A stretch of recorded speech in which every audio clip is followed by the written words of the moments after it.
Who out there has a stripped out oil plug on, in my case, a golf cart? Maybe yours is your vehicle, or a lawnmower. It could be anything, right? So my first thought was that I would tap it out and put a helicoil in, and then I was doing a little research on the internet, and I come up with I don't know if anybody's ever seen this. I don't know if you can see the end of this. So this is how do they put that? It's an oversized plug for the same size of bolt that would normally be my oil plug. And I've seen just these out there. And then this one here is a little bit different because, as you can see, there's like a hex head in the end of this thing. So put your hex head in there, and then the center comes out, and you use this. This is the new oil plug. So the bolt stays in there. It's a little oversized, so it cuts new threads in the old hole that maybe the threads aren't very good. They have a double oversized also. So this is an oversized bolt, and then they have a double oversized for, bigger issues. And then when you go to change the oil, you just take the center out of it. It has like a little O-ring on it. Put it in there. So when you go to change your oil, you just hold it here with a wrench, and then you use a hex wrench to get in there and take it in and out. Easy breezy, right? Well, we'll see how it works. I'm getting ready to take the oil plug out of my golf cart, and then I'll show you what I got whenever I got to tear a skid plate off the bottom of it, so I'll show you what I got. And as you can see, I got a little oil leak here. Oil dripping out of every bolt and that skid plate. So the drain plug is up in here. I can't really get to it without getting rid of that skid plate, so I gotta get a couple of rivets I need to drill out. See if I can get that done. So I got this skid plate off. As you can see, it's pretty saturated with oil.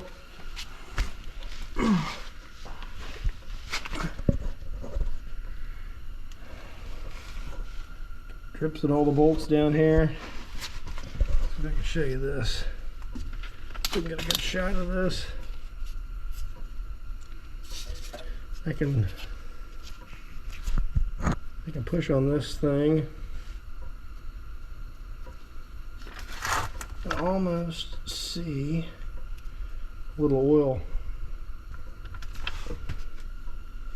squeeze out around that bolt, so it's definitely where the oil is coming from. So we get the oil out of this thing, get that bolt there out, and get the oil out of this thing, and we'll see if we can't get that new drain plug in there. I got the drain plug out, and as you can see, this leaking like a sieve. Actually got some of the aluminum came off from the bottom of the engine where this goes in, where this threads in. These are the threads that were inside there. So I never really over tightened this or tightened it very, very tight. I've always noticed that it always felt a little funny, so I was always really careful with it, but it didn't survive this time.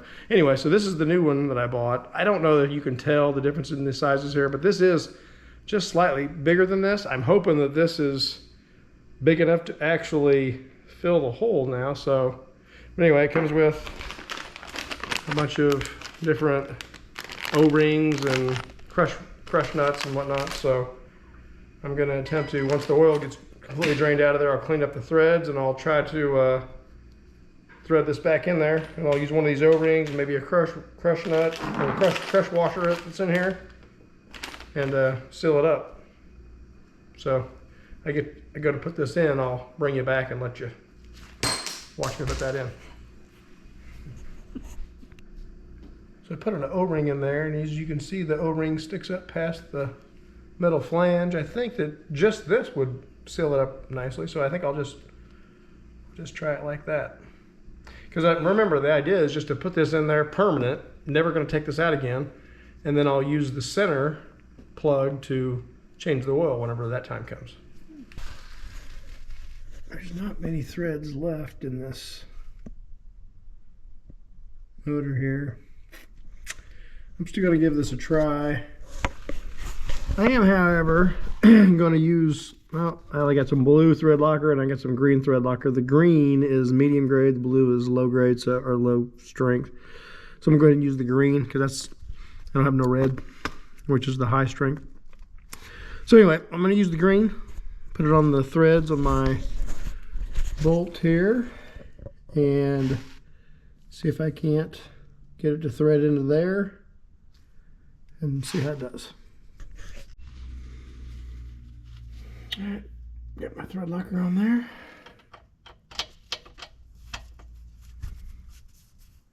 It does have, I mean, those threads get bigger as that thing goes towards the head here, so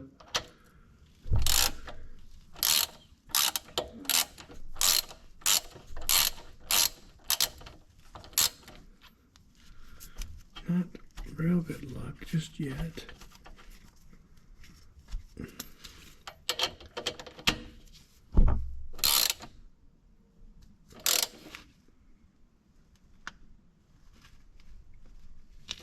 I mean, I don't dare go much tighter than that.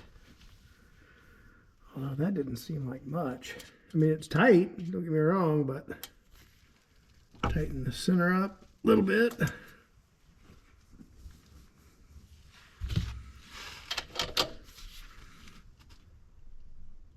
I'm tight on there, that's for sure.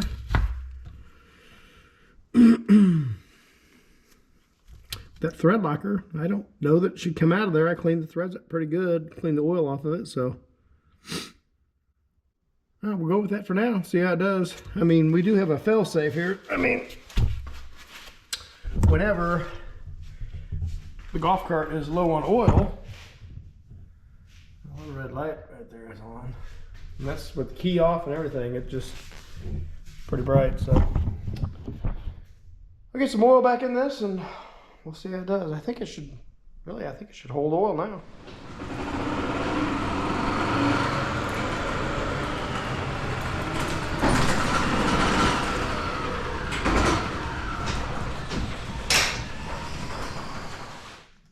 All right, guys, I got up, checked it for oil drips down there this morning. Nothing. I mean, it's completely dry. Took it for a spin. Looked at it again. It's dry. For now, fixed. I'm not willing to say permanent fix.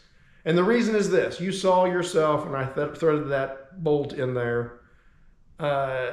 If I got a full revolution out of it before it was tight, I'm being generous. So I would have liked to have seen a couple, 2 or 3 revolutions before I tightened it down. I would feel a lot more comfortable with that. So that being said, I think when I change the oil, I usually change it every 6 months or so. Next time I change the oil, I'm going to order one of those double oversized bolts, oil plugs, and I'm going to use it next time. I'm going to clean up the threads with some Loctite primer. Who knew, right? I mean, they say that the green Loctite is tolerant of some oily residue, which means, I mean, it works even despite if it's got a little oil residue in there. Better if you use the Loctite primer. I'm going to try that next time. But I think if I did that, honestly, I use the double oversize. I clean the threads with the primer. I'll use the red Loctite next time because that is a permanent fit. That is supposed to be a permanent Loctite, right? I think I could consider it fixed at that point. Worst case scenario, I got to pull the motor out of this thing, put it on my bench, install a Healy coil. That will fix it. Just don't want to have to pull that motor out of there. So, and you might be in the same case, you know, the same situation as I am. You don't want to maybe you got something in your way. I mean, I would just do the helicoil if I could get my tools in there to do it while it's in the golf cart. I just can't do it. I'm gonna have to pull it out of there and get it on the bench in order to do it. So anyway, I hope this helped. If, however, you haven't subscribed yet, I would appreciate it if you did. It's free. It doesn't cost anything, and it helps me out a lot. So I'll see you next time.